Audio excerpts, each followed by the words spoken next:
To clarify, this getting into healthcare, is this insurance or? No, it's not insurance. It's free health care. Okay. From the VA.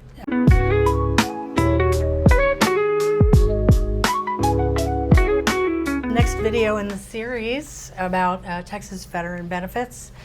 Today we're going to talk about getting into the healthcare system and just all the things that opens up for you by taking that effort to get in. Okay, well, to get started in the healthcare system, either go to your VSO or go to your VA clinic.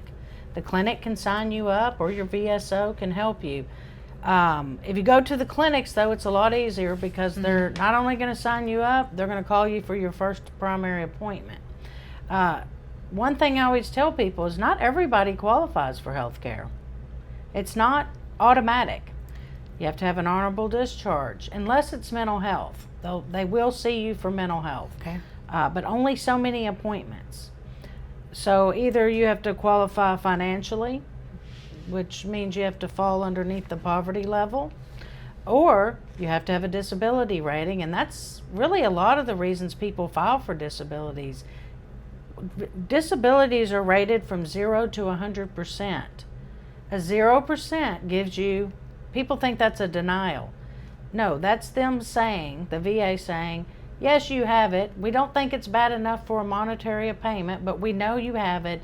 We think it's service connected, so we're going to give you health care for that. Okay. Okay? So there's different ways to get in it. And as you go up the disability scale from 0 to 100, you get more and more benefits. So for instance, if you have a 0% and you go over to the clinic, they put you in priority group 6, and you're only covered for the thing that you're service connected for. Okay? Okay. So it's only for the ones that are rated at that 0%. Like if you get hearing and it's 0%, you can go get hearing aids. That's a pretty big benefit. Hearing aids. Yeah. So you can get that. Sometimes they'll charge you copays. They're usually not very much. I think the most I've ever seen is about $8 or $9. So you might have to pay a copay, or if they give you some type of medication, you might have to pay a copay for your medications. But it's still, you're not paying the premium every month, and it's still it helps you. To clarify, this getting into healthcare, is this insurance or? No, it's not insurance. It's free health care. Okay. From the VA. You have to go to a VA clinic Now or a you VA do at hospital. the end of the year they used to, they stopped doing it this year, you'd get the form saying you had health care. Okay. So it's not really an insurance, but it's health care. And also they give you a little form that says you have prescription coverage, because the VA will pay for all your prescriptions. Well, unless you have a copay, of course. But once you hit 10%, so it's only 10 more percent, you fall into a different category, which is category 3. Well, that means all service-connected disabilities are covered. They'll also cover other things. So, if you're connected for hearing loss and now you're having problems with your blood sugar, they still will cover it, but you have to use them to get the medications and stuff. Okay. You can't go to an outside doctor and take a prescription to the VA to fill. It has to be a VA physician that writes the prescription. Gotcha. And then 50 to 100%, it doesn't matter what it is, it's 100%, there's no copays. So that's really kind of where you want to get. Also, if you're a retired veteran, all the way up until 40%, what they do is they take that percentage out of your retirement. They plug in that, let's say it's 40%. They put 40% of your disability into your retirement, and that part of your retirement is not taxed. Okay? So once you hit 50%, they separate. You get concurrent payments. You get all of your retirement and you get all of your disability. There's no messing with your retirement and taking it out and all that. So that's when they split the two, is at 50%. Okay. So that's usually the golden number for retirees. A lot of the retirees don't even use the health care system, though, because they have TRICARE. So, but they can if they want to. Yeah. They can go over there anytime. So what is TRICARE? When you retire, the military offers you different health care plans, And depending on your retirement plan, you know, they have different health cares, but most of them are done through TRICARE, which is insurance. Okay. Now, if you go to, like for us, we have a small clinic here in town. We have, I think, 5 primary doctors there. If you go to that doctor and they say, well, you really need to see a specialist. Okay, well, all the specialists are in Temple. Well, that's a long drive for us. So because, I don't remember the exact mileage, but because we're so far from our main central hospital, we are allowed community care.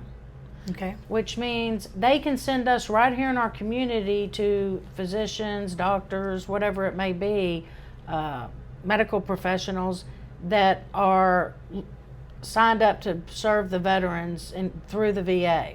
So, for instance, I had to have a shoulder surgery. I couldn't go to Temple to do it, so they sent me to a doctor here in town, and he said, you really need to have surgery. So he did the surgery right here at St. Joe's, and the VA paid for it.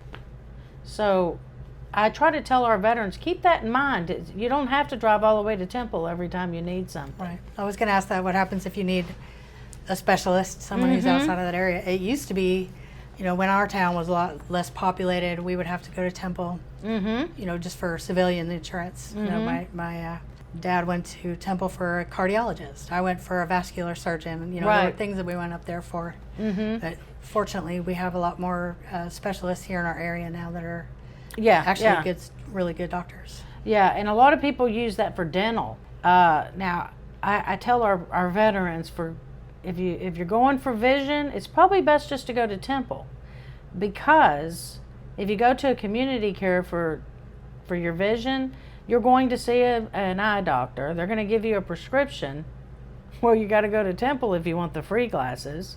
But if you don't, you know, you can go right around here. We have a Costco. They're pretty reasonable. But if you're wanting, you know, if you're like, I don't want to pay for those because glasses are expensive. Yeah. So for my glasses, I just drive to Temple. They check my vision. I get my prescription. I walk right next door to, I think it's called the Patriot, and pick out my glasses. These are from the VA. So you can get some nice little cute glasses now. It's not like it used to be. You can even get shades. Now, if you start getting all fancy with them, wanting them to be tinted and all that, then you have to pay the difference. Yeah. But if you're just getting regular glasses, I'd say it's worth the trip. Temple's actually not a bad place to visit. They have a good mall. They have lots of restaurants and stuff. And they actually have a very nice hospital. Yeah. The last time I was there, I noticed that they go through Joint Commission and things like that. Everybody there is super friendly. It's nothing like the horror stories that we used to hear growing up. It's a very nice hospital. Yeah. I've actually had surgery in Temple as well, and everything went great. And I was treated nicely. It's very clean. Yeah. You know, I remember being a little kid and going in there with my uncles, and it traumatized you. You would see people on gurneys out in the hallway and all kinds of stuff. The ER would be packed, and you know, and then you hear all these horror stories. It's nothing like that now. It's actually very nice. I think all hospitals are coming up with our modern times. If they're not, if they don't get the business, I think. But I don't know. Fortunately, I don't know too much about hospitals. I haven't gone too many times, I guess. Yeah, that's a good thing. But okay, so getting into the healthcare is the first step and the most important thing. So you have to file the claim first and then go to the clinic. File the claim to get a zero, or well, you might be eligible without a disability claim if you're below the poverty level. Also, if you have had toxic exposures, you can go over there and they'll get you in under the PACT Act, and then you can go for things like that. There's several different ways. Usually they'll ask you what your financial status is. A lot of people don't know this, but you don't have to give them your financial status. A lot of people will give it to them and they'll say, oh no, you make too much money. But if you don't give it to them, they have to put you into group priority 8, which means you might have to pay some copays and stuff, but they have to see you. Okay. They don't advertise that. We learned that here recently. So you just say, I choose not to give you that information? Yeah, and I'll go in group priority 8. Yeah. And then you can go over there for different things. But if you have like if you were in the Gulf War, Afghanistan, Vietnam, you go over there and they do put you in the system. Now, That at least gets a foot in the door and gets you started. it gets you started. You can change levels over time and according Yeah, and to then your house.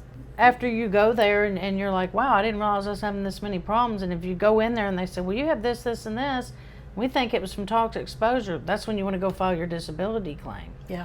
Disability claims don't just come with the benefits, you get a monthly stipend.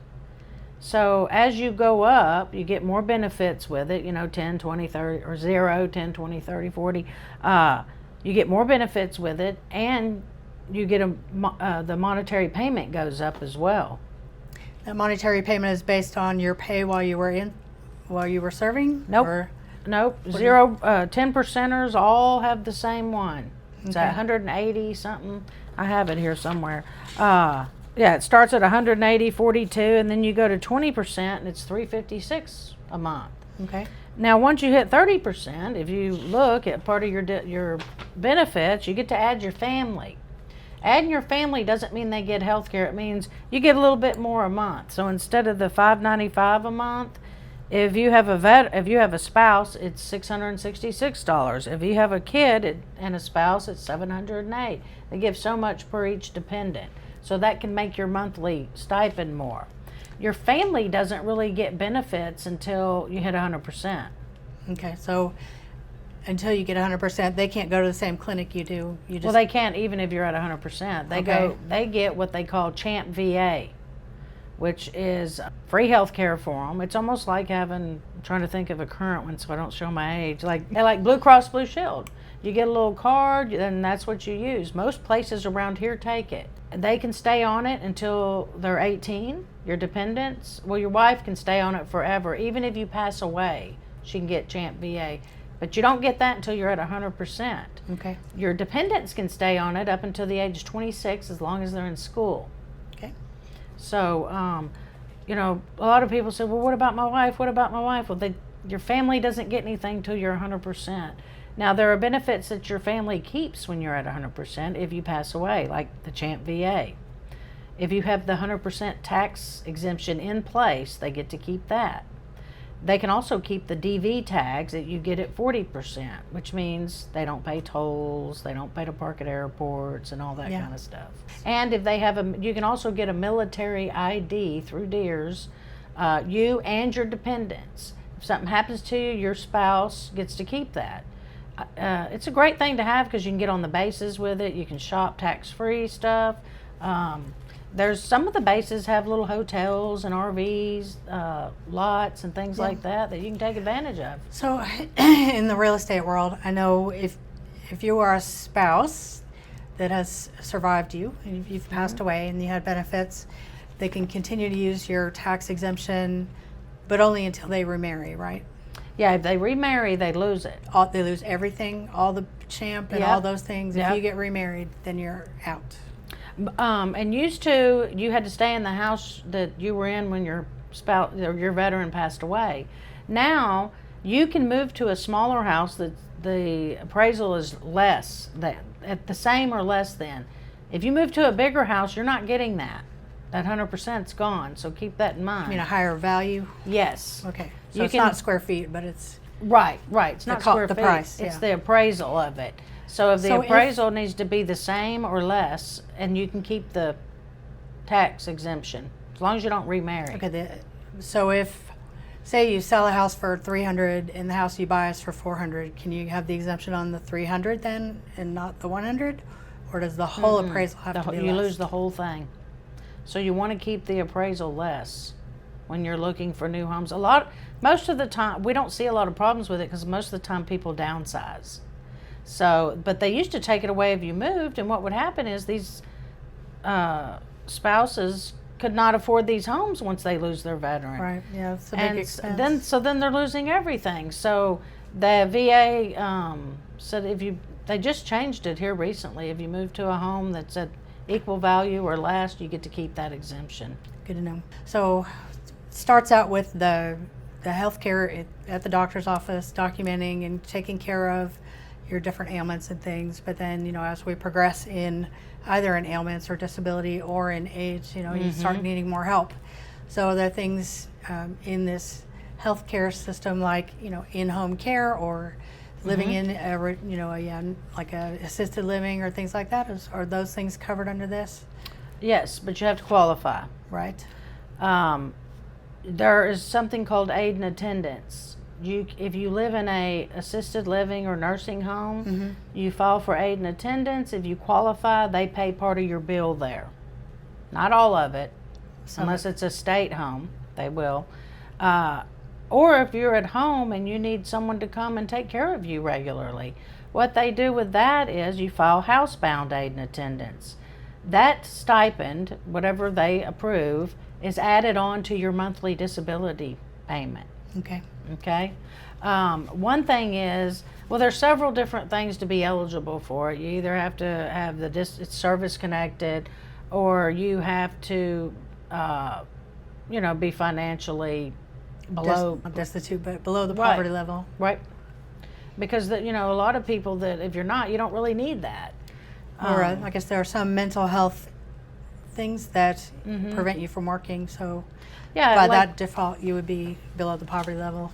Just the same. So. Yeah. Some people only depend on their VA disability to live on, and if you're getting 100%, you're going to be over the poverty level. So you're going to maybe not qualify for things unless you're filing for home health for something that is already service connected. So like if you have diabetes and it gets so bad and you're having to have somebody come in and help you daily with that and it's service connected, then you are qualified. But if it's something with your diabetes and that's not service connected, they're not going to pay for that unless you're below poverty level. So I always say check your eligibility. Don't just assume you're going to get something. And if you're a combat veteran and you pass away, your spouse can file for aid and attendance. So that's a lot of times when we do presentations at our assisted livings, we have such nice ones around here. Oh, yeah. You would be surprised the spouses that have no clue that they qualified for a pension. If your spouse dies from a service-connected disability, you get what they call a DIC pension, which means it's disability connected, which is a larger amount. So, or they don't realize that they qualify for aid and attendance, so I always tell spouses, when you lose your veteran, get your death certificate, get your rating letter if you haven't. Usually the VSO can look it up, but you want that. You want any burial receipts or cremation receipts. Once you have your death certificate and your receipts, and you've filled out the 21, 22, and intent, and then you go in for your appointment, go in and see if you qualify for a burial reimbursement. They'll give you up to $2,000 back. And, in a time like that, a lot of people, that can make the difference. So that's a burial reimbursement is a thing that's, you go in afterwards and check. It's not something like pre-planning or anything like that you have to do. There's really no, you can pre-plan to have it in writing, like if you want to go to a national cemetery or something like that. That's really all you can do before you pass. And you can set up your legacy page on va.gov/remember. Right. So you could go on there and put your favorite picture on there. You can do your own. And what happens when you pass away, your family can go on there and look at all the things you put. It's great for the grandkids. Yeah.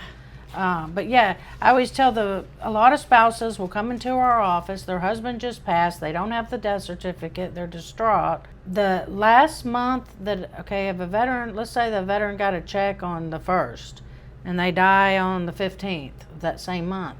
The VA is going to go back and take that last check. They can't legally give a check to someone that's passed away and they're always a month behind. So the widows come in, there's no money in the account. They'll take that last check, they'll turn around and reissue it to the spouse because they can pay it to the spouse. Good. But that can take a little time. So I always tell people, don't be alarmed, they're going to give it back. I don't know why they do it that way, but I did find out it's because they can't write a check to someone that's deceased. So yeah. It makes sense to have a couple of months of living expense in a reserve account for anyone. For anyone, yeah. Yeah. You never know what's going to happen. Especially if your loved one is sick and stuff, why not prepare for those things? Yeah, exactly. And the VA is not going to pay for your full burial. They're not going to bury you for free. you know, but we can do that in another segment. But a lot of people assume that the VA is going to take care of that. Now, if you, when you get, well, I'll tell you about the death certificates later, because you want your service-connected disabilities. If you pass away from a service-connected disability, you want that on that death certificate. A lot of people come in and they'll just put pneumonia. Well, that's not really what killed them. That's just what got them in the end. Right. Sometimes it could be because of some other ailment they have, cancer or something like that. And you want to make sure they get that death certificate right. Yeah. It can be amended. I've seen it done, but who wants to go through that when they just lost a loved one? Yeah. Yeah, that's hard. Yeah. There's a lot of things to do after someone passes away, and It's clearing a lot all of the work. things up. Yeah. Mm-hmm. Yeah. So, okay. So, what other things are there in this, under this umbrella of healthcare? There was some other community. We did talk about community care. And There community is care is using other doctors in the area who are not necessarily VA doctors, but do they have to get approval before they go to these other doctors, or those other doctors are like signed up, if they were signed up for Blue Cross Blue Shield, they're signed up for treating veterans through the VA, or yeah, you don't you get just it that go, way. you go to a provider, provider Well, what you list, do or how is you go to your primary care Uh-huh. at the VA, and they say, "Would you like to use some community care?" Mm-hmm. Or sometimes it depends on what it's for.